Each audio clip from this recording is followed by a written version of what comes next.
Hello, could I ask a couple of questions? Yes. Well, there are three actually. Do you make your own reeds? That's number one. Yeah. Number two is, do you use cone tuning? Yeah. And the third one is, to what extent do you use nicking on the languids? Yes. Okay. So the first question was yes, we make reeds. Second question, tone tuning. Yeah, usually we use tone tuning. We use tuning rolls up to say 2 foot length. That is easier to tune with a roll. But Okay. smaller pipes, we cone tune. And about the nicking, I will come to that later when I demonstrate some of the voicing of the principal pipe. Then we can discuss that later. Thank you. Do you not think that slotting actually puts a slight edge on the tone of pipes rather than actual coning at as close to length as possible? Yes. Well, what we call the over length of a pipe, when it becomes more, then that starts to influence the tone. So say by copy call, it's part of the concept. You have a big over length of pipes with several slots and a tuning roll called expressions, and those expressions make the tone a little more stringy, a little more romantic, so you will. When you do it more classical, you keep it as short as possible. So the difference in sound between a pipe with a short overlength and a tuning roll, or a cone tune pipe with no roll at all, that's not a huge difference. You can hardly tell. Okay. But when it becomes longer, you can tell. Presumably you don't agree with having tuning slides. That depends on the situation. It's not completely that I disagree. The practical problem with tuning slides is when they are around small pipes, then the weight of the pipe is very little, and then you try to tune it lower, then the whole pipe comes out. And that's not so practical. Then it's easier to cone tune. Okay. Apart from that, using some slides or rings is fine. It's not a big deal. Okay, thank you very much. May I ask a question? Yeah. Yes, Dick, concerning the metal that you cast, we know about the tin and the lead. What other secret bits do you put in? Yes. Well, let me put it this way. There are no real secrets. The only secret is in the art of making the organ and voicing the organ, like in the art of playing or composing. So all the notes are there, but the secret is how they combine. But okay, having said so, the secret parts are little elements of basically everything. So when we build a pipe of lead, we make it, say, 99.5% lead, and the rest dirt, like copper, antimony, arsenicum, what else? Well, you name it. Antimony, I said already. So it's a whole cocktail of little elements, which was, of course, originally in the metal when it was cast in the 18th century. You could say our lead is a little bit too pure. Yes. And therefore, it's not strong. When you make pipe, we learned that the hard way. In the 70s and late 70s, we started to use 100% lead for the pipes. And after 10 years, they collapsed. Then later on, we discovered, okay, you have to make it impure to make it stronger. Thank you. That's the secret. Yeah. Dirk, do you have an opinion, and if so, what is it, on painting of pipes for decoration? Okay. Yeah, that's a matter of style or food or maybe country. Of course, in Britain they paint more and more pipes, even make complete pipes gold. Our organ in London, Chelsea, has golden glass pipes. I must just say we are not so used to it here. Mainly a little more simple, just the metal color. At best, you polish it, or sometimes when they have not enough money to build a complete thin English, pure English thin facade, they would use lead pipes for the facade, but then put a thin layer of tin on top of it. So it looked like a tin pipe, but it were actually lead pipe. You can see, for instance, in 16th century Germany, that they do paintings on the mouth of the pipes. Just a matter of, reference, or I don't like it so much myself, but that doesn't count. Thank you. Yeah. Okay, thank you very much. It's a question about pipe metal. I've noticed that many of the instruments which were new in Britain in the 1970s sounded, in my ears, very bright and almost brash in those days. Yeah. Go back and listen to them now, they seem to be very much more mellow. It may be that I'm a very much older person and my ears, but I wondered if you had any thought whether organ pipe metal changes with age and causes a more mellow sound. Yeah. So the ear plays a role. When you get older, you get less overtones, that's for sure. But the other thing is that the metal becomes softer, and after 10, 15 years already, it's noticeable. And therefore, the sound becomes a little mellower also. As I described earlier, the leaden pipe of pure lead started to collapse in 10 years. So that's proof that the metal becomes softer, because in the beginning it was strong enough, but after 10 years, not anymore. So it's, age, like with wine or cheese or people, age does something. And also with pipes. Thank you very much. So I know it's not just my ears. No, it's really happening. Do change. Yeah, it's changing. Yeah. Thank you. Dirk, have you got a metal hammering machine in the works? Yeah, we have. Is it noisy? It's very noisy. I didn't show you, but that was one of our speakers. No, it's very noisy. Very noisy. Thank you. Yeah. But it's, of course, we have, you saw it on the movie, the hard labor of scraping the metal by hand. We are still figuring out to do that with some kind of machine, because it's nowadays a little silly to just exhaust your people so much. The same counts for hammering. We have designed ourselves a machine, and it's made on order, and we use it for the sheets. Yes. Thank you. Do you have to?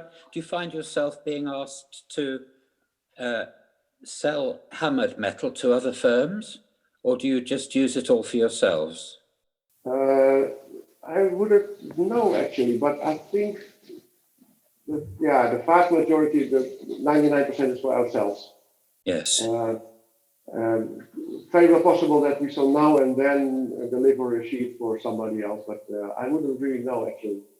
But it's a possibility at least. When people ask us, we will do it.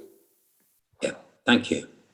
Actually, before I get on to the question, in response to what Aidan said, I was going to say that I wasn't alive in the 70s, and yet, but I think a lot of organs from that period and the 60s actually sound very much how Aidan described. So, Yeah. and it actually means my ears are less tempered in taste. But I was going to ask Dirk, actually, in two parts. The simpler one being, do your organs that you build have swell boxes? Yes, some organs do have shell boxes, not all of them. Yeah. Especially the larger ones in that period from say the early 60s in Sweden, they have swell boxes, and it has all to do with the musical practice of the church or the musical desire or taste or wishes. But normally, as old Mr. Dirk Flentrop said, he prefers like more straight or direct organ and swell box. We sometimes use the term mute box instead of swell box because it only mutes the pipes. Yes. And even when you have it fully opened, it's still muted because the shutters don't let the sound come out all the way. But it's not a dismission of the principle of a swell box or a mute box. It's just something different, and you have to put it inside a certain concept. And when you have, that's my personal view, when you have a two manual organ and one of the manuals is in a swell box, that is not so ideal. For my taste, a swell box only is applied when you have a three manual organ. Interesting. Then you have at least two manuals like direct and balanced, and the third manual you can use when you want as a swell. My experience is we have built some organs in Norway with the two manuals and one swell box, that always the balance between the two is a bit of a problem. Mm. But okay, that's me. Yes. Another thing I was going to ask was that in my preconceptions, it seems that a lot of organs that I've known you to build. I get muddled between you as well as Grant Degens and Brad Beer and one of the other builders. I tend to notice they tend to lack foundation tones. I mean, do you often sort of build diapason or string stops or tones? Or are they kind of sort of very top heavy in spec? Yeah. Sorry, I was distracted for a short moment because the colleague came in. Can you repeat it, please? Do you often have? Do you ever build organs with quite a variety of foundation stops, like diapasons or principals, I suppose, and strings? Yes. Really? I would say more and more. Really? So does that mean you're moving away from the sort of neoclassical ethos? Yeah, not so much away, maybe, but it's certainly it's a development. It's Right. like they were, as we see it now in the 60s, too strict in this matter. It was they had this famous German language equal verbod. It was forbidden to put two eighthwoods together. And now, of course, we know that it's totally not historical. In the 18th century, you have nothing like an equal verbod. On the contrary, you have also. Could you repeat the last bit, please? Sorry? Could you rewind a bit? Rewind? Yes. He says in the 18th century, go on. Yeah, so you have more eighthwoods in the 18th century than in the 1960s. Yes, I mean, not to go on or anything, but I did read somewhere that apparently Bach actually, liked to use string stops where available more than people would imagine, and therefore lots of romantic organs are actually destroyed because of a misunderstanding of the music of Bach. Yeah, exactly. We are restoring an organ right now in the middle of Germany. It's built in 1681. And on the grade manual, you have a principal 8. You have a quintadena 8 foot. You have a Gemshorn 8 foot. You have a Gamba 8 foot. So it's already 4 8 foots on that organ. So we now know that this strict only one or at the most 2 8 foots on the keyboard, that was a little bit over the top. Thank you. Hello, Dirk. Just back to the question of hammered metal. Do you, number one, do you use hammered metal in some of your current organs? And number two, to what extent was it used in old organs of the 17th century and before or after that? And if you're restoring an organ of that period, do you actually use hammered metal that you've made yourself to actually restore pipes in those organs? Yes. In general, to answer your last question first, when we restore an organ, we do a lot of research in what is in, and when we find it's on sand or cloth, then we do that also. When we investigate the metal composition, we try to come as close as possible to that also, and hammered or not hammered, the same thing. So also in new organs, like the one in Birmingham, which is more or less based on Schnitger. And we know that during this period in North Germany, a lot of hammering was done. So we use that also now in our new instruments, but not necessarily always. It just depends on the concept or the sound wishes, or it's of course a longer process, so it makes it also a little bit more expensive. But especially in restorations, when it's necessary, we do it always. Yeah. Do you think it actually makes a difference to the sound of a pipe if the metal has been hammered? Yeah, that's a very interesting question. I would say when you have one pipe with hammered metal and one pipe with not hammered metal, it's hardly to tell the difference. It's almost the same. But when you have a complete stop hammered and you compare it to a complete stop not hammered, so there is something else going on. Then you get interaction between pipes. You get chords, you get resonance, and all that stuff. And then you can tell the difference that the hammered material is more rich in tone. That's very interesting. Thank you. Yes, welcome. Thank you, Peter. May I suggest then we move on to the next part, unless there's any aching questions that people want to ask at this point. We have 3 more short videos to see. And I believe, Dick, you're preparing a pipe voicing demo live. Is that still the case? Yes. Wonderful. And that will be after these 3 videos.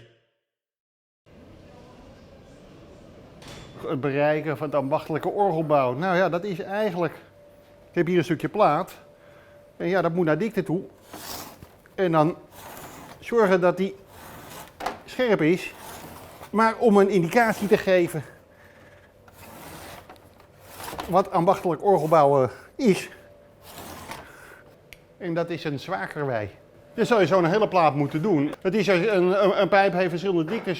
Grote pijp is boven, dunne verwantdikte dan onder. Dus dan zal je dat ook nog uit moeten werken met wat dikteverloop. Maar ja, zo zal je dat dus per plaat moeten doen. Je zit met het de structuur van het zand, dus het zijn wat dunnere plekken. Ja, op het moment dat ik dat met de machine eruit doe, met de schaaftrommel eruit draai, ja, dan is het echt allemaal weg. Dan is het gewoon homogeen. Dat willen we niet. Zo benaderen we toch wel op het meeste de ambachtelijke wijze. Het complexe van pijpen maken is dat er zitten zoveel handelingen aan en zoveel onderdeeltjes en zoveel dingetjes en die moet je allemaal in de juiste volgorde doen. Dat het echt heel lang duurt voordat dat een soort automatisme wordt.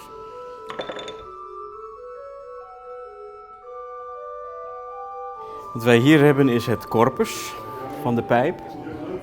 En wat wij hier hebben, dat is de voet. En die beide onderdelen die zijn allemaal begonnen als een vlak stuk plaat. En daar maken we een tekening op, een uitslag zoals dat heet. En die uitslag die zetten we rond. En dan krijg je dus dit. En dat solderen we dan dicht. Hier zit de naad. Die is dan dicht. En dan maken we het labium erin. De voet heeft natuurlijk het meeste gewicht te houden straks. Zowel van de kern, die zijn vrij dik.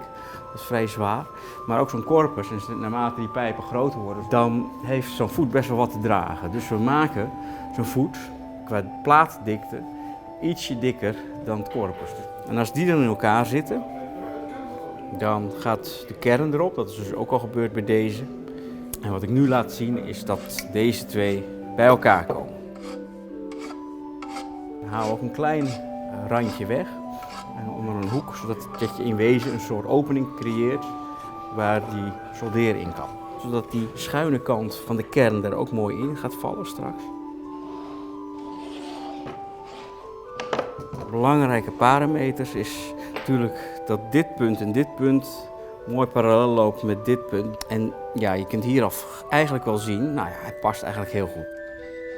Nou, wij gebruiken gewoon simpel kaarsvet als vloeimiddel. Nou, ik ga hem nu even op één punt vastzetten, waarvan ik denk, nou dat klopt wel ongeveer. Dan doe ik dat ook aan de andere kant. Nou zit hij op 2 punten vast en dan ga ik kijken of die goed zit. Als je erin kijkt vanaf het centrum en je kijkt dan naar dit onderlabium hier, dan moet je eigenlijk de onderrand van het bovenlabium, waarbij je nu dat potlood ziet, dat moet eigenlijk raken aan de bovenrand van het onderlabium. En dat zie je nu dat dat eigenlijk nog niet genoeg is. De voet ligt te hoog. Dat is belangrijk voor het intoneren, dat dat onderling goed op elkaar afgestemd is. Dat maakt het een pijp ook beter spreken. Dus ik ga nu een paar kleine aanpassingen doen. Ga ik hem iets terugleggen. Ook aan deze kant. Zo. Nou, die zit recht. Nou trek ik hem nog 1 keer na.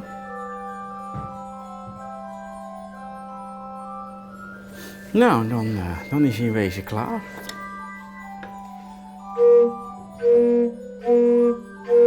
Zie je? Dus dat is het verhaal van het pijpenmaken.